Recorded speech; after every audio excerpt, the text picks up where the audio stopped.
ഒരു നാടാകെ കാത്തിരുന്ന കല്യാണം. വരൻ സൂര്യ, വധു മിത്ര. കാണാൻ കാത്തിരിക്കുക. സ്വയംവര പന്തൽ എല്ലാ ദിവസവും രാത്രി 8 മണിക്ക്.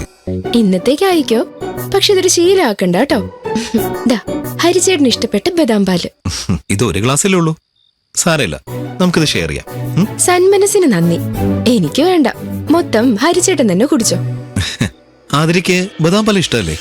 ബദാം പാൽ ആർക്കാ ഇഷ്ടമല്ലാത്ത? പക്ഷേ ഹരിച്ചേട്ടൻ ചെലവ് കണക്ക് പറയുന്നോണ്ട് ഇന്ന് ഒരു ഗ്ലാസ്സേ എടുത്തിട്ടുള്ളൂ. ഇതിപ്പോ നമുക്ക് ഷെയർ ചെയ്യാം. Ladies first. പാതി ആതിര കുടിച്ചിട്ട് ഞാൻ കുടിക്കാം. അത് വേണ്ട, ഹരിച്ചേട്ടൻ തന്നെ കുടിച്ചാ മതി. ഇവിടെ അച്ചമ്മയ്ക്കടക്കം എല്ലാവർക്കും ബദാം പാൽ ഇഷ്ടാ. അവരൊന്നും കുടിക്കാതെ ഞാൻ കുടിച്ചാ എന്റെ തൊണ്ടേന്ന് ഇതൊന്നും ഇറങ്ങില്ല. ഹരിയേട്ടൻ മുഴുവനും കുടിച്ചോ.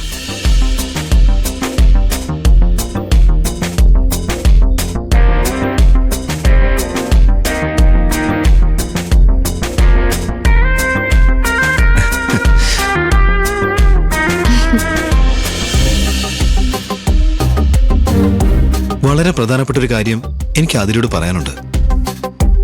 എന്താ ഹരിയേട്ടാ? ഹരിച്ചേട്ട ഗ്ലാസ്.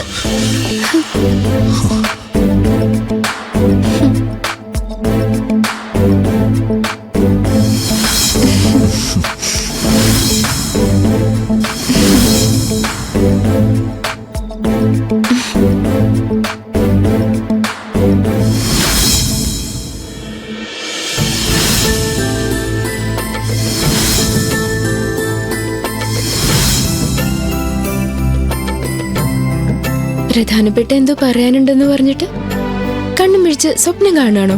ഭൂമിയിലെ മുഴുവൻ സൗന്ദര്യവും ഇങ്ങനൊരു സ്ത്രീരൂപം പ്രാപിച്ച് മുന്നിൽ നിൽക്കുമ്പോ കണ്ണുമിഴിച്ചല്ലാതെ കണ്ണടച്ച സ്വപ്നം കണ്ട എന്റെ സൗന്ദര്യ ദേവതയെ അവഗണിക്കുന്ന പോലെ ആവില്ലേ? പ്രണയസല്ലാപത്തിന്റെ കാര്യത്തിൽ ഒരു പിശുക്കും ഇല്ലല്ലോ. ഇപ്പൊ എന്റെ കയ്യിലൊരു കെട്ട് പേപ്പറും പേനയും തന്നാലേ ആതിരയുടെ സൗന്ദര്യം വർണ്ണിച്ചുകൊണ്ട് ഒരു പ്രണയ മഹാകാവ്യം തന്നെ ഞാൻ രചിക്കും. മഹാകാവ്യ രചനയൊക്കെ പിന്നെ ആവട്ടെ, ഇപ്പൊ പറയാനുള്ള പ്രധാന കാര്യം പറ.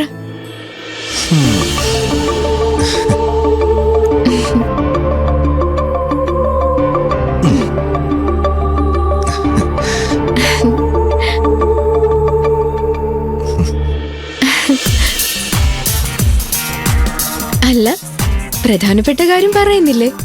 നീ പറഞ്ഞോണ്ടിരുന്നാൽ ഞാൻ എങ്ങനെ പറയും? ഞാനൊന്നും പറഞ്ഞില്ലല്ലോ. നിന്റെ കണ്ണുകൾ എന്നോട് സംസാരിച്ചു കൊണ്ടേയിരിക്കുന്നു. ഈശ്വര, ഹരിച്ചേട്ടൻ ഇത്രയും റൊമാൻറ്റിക് ആയിരുന്നോ? ആതിരയുടെ കണ്ണുകൾക്കേ അപാര മാഗ്നറ്റിക് പവറാ.